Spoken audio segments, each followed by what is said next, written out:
This is such an important thing for you to understand.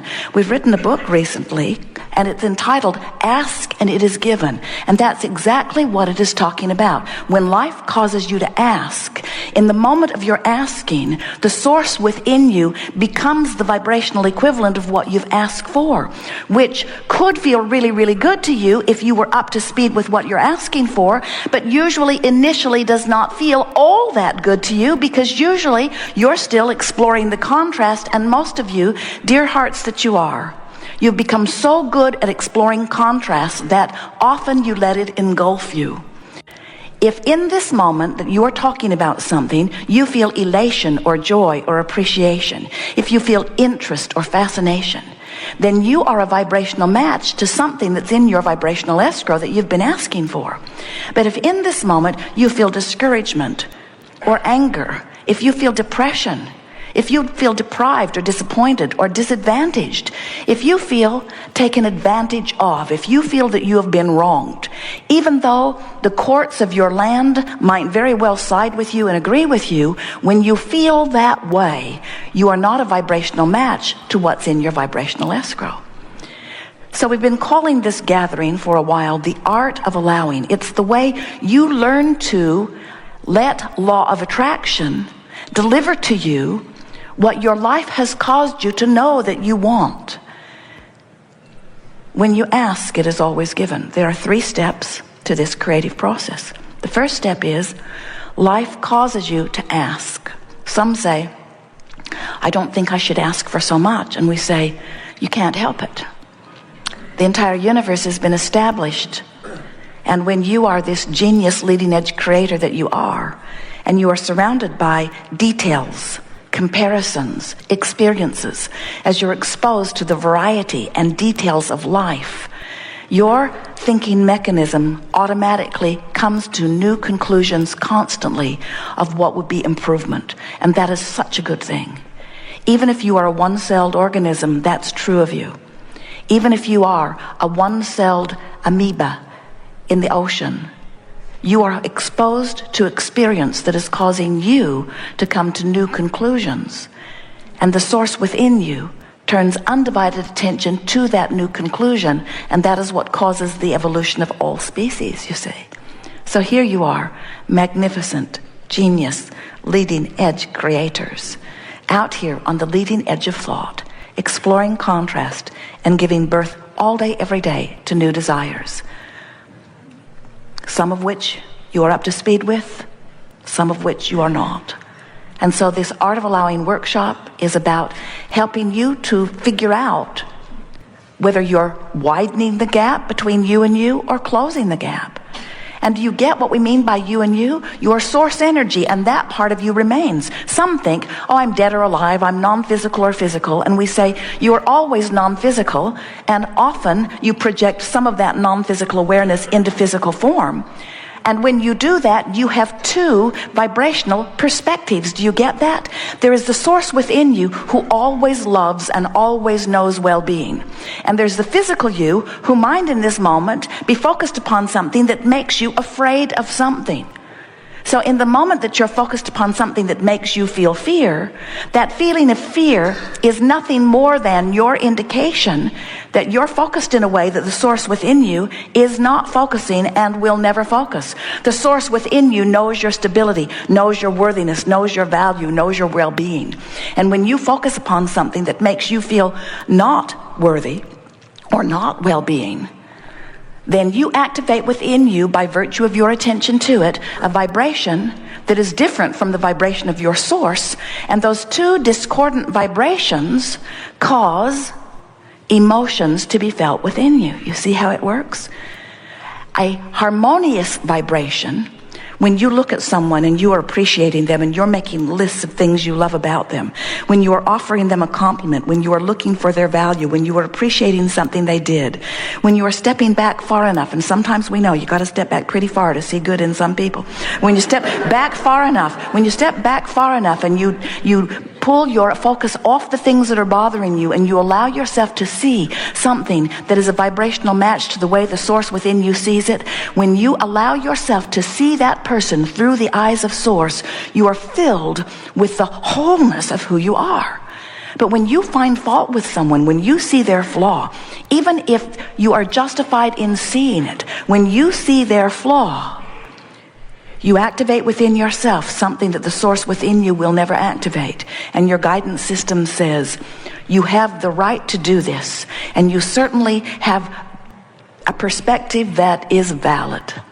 But you are choosing to linger in a vibration that is so distant from who you really are that you are now using this flaw in this person as your excuse to hold yourself in vibrational incompatibility with who you are. And that's why you feel negative emotion. Letting myself be who life has caused me to become. Now we want you to understand the big picture. You are source energy. And as you are source energy, prior to coming forth into this physical body, a part of that source energy that is you comes forth into this physical body. But the larger part of that source energy that is you does not come forth into this physical body. The larger part of that source energy, sometimes you call it soul, remains non-physically focused. But a part of that source energy comes forth into you. Here in your physical format, you explore contrast and give birth to constant improvements from your point of view, from your personal physical point of view, but from your non-physical point of view as well. So when that rocket of desire emanates from you, the source that is really you surrounds that desire, gives undivided attention to it, and literally becomes the vibrational equivalent of what you're asking for. So all day, every day, you are contributing to this vibrational escrow account. Do you know what we mean by that? Do you understand that everything that you see around you in physical terms, the manifestation that you see, all of it was thought before it was manifestation. Every bit of every bit of every bit of it. So everything is thought first. So that's what happens. You came forth from your non-physical perspective and projected part of your consciousness into this time-space reality, focused through the you that you know as the you in your personality and your human form. And as you live here, even before you had language as that infant, you were deciphering contrast and you were giving birth to rockets of desires. And the reason that we call them rockets of desires is because they shoot out of you vibrationally in thought form from the basis that you are standing in all day, every day. So these rockets of desires, these preferences that shoot forth from you, are the leading edge of what will become the future you. You're shooting these rockets of desire out. Don't have enough money, want more money. Don't feel good, want to feel better. Someone's rude to me, want them to be nicer. I'm rude to someone, I want to be nicer. All day, every day, contrast causing you to form this vibrational pre-paving of that which you are, which when you croak, you'll catch up with. But what we want to talk about here today is, can you catch up with it pre-croaking?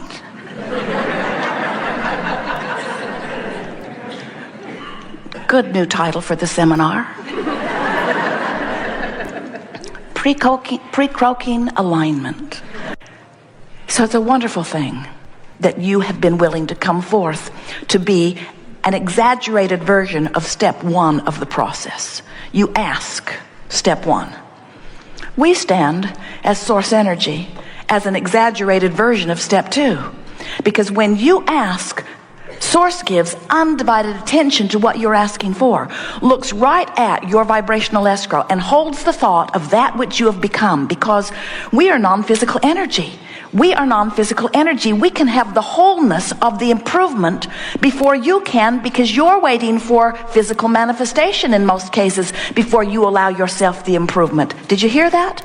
Do you know that you could claim the improvement of your desire as quickly as we do if you would be willing to look toward the solution and feel the pure positive energy of the solution?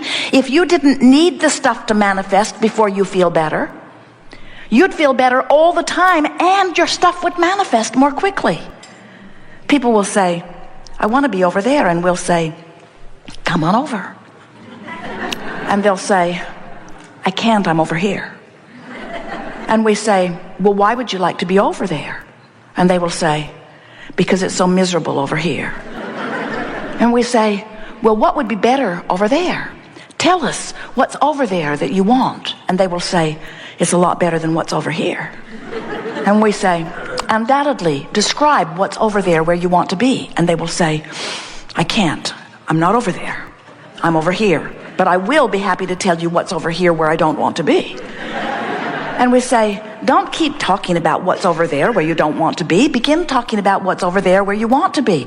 Give your attention to what you want. Find the feeling place of what you want. And here's the way it plays out. We're going to give you the big picture, and then we want to talk with you about anything you want to talk about. So your source energy, you make a decision to put part of that perspective into this physical body, and here you come, splat, you are born. You explore contrast, and all day, every day, you give birth to new desires. Those new desires emanate from you like rockets and are held in your vibrational escrow by the larger part of you. And you have the option of turning your attention toward that and becoming a vibrational match to it in time and with practice, or not. So what happens as this vibrational escrow is amassing? Law of attraction responds to this powerful calling. Now, what do we mean by that? Law of attraction was responding to you before you were born. You came forth into this physical experience, and every thought you think, law of attraction responds to that. Law of attraction responds to all things across the board. It's an equal opportunity law. Law of attraction is responding to everything. We just want to put something out to appeal to your logic. You get that you are an eternal being? Do you understand that you were before you came into this physical body? Do you understand, or at least hope, that you'll be something once you are no longer in this physical body? So this eternal part of you and law of attraction's response to it is huge. Esther will say from time to time, oh, come on, Abraham. You got to give me this one.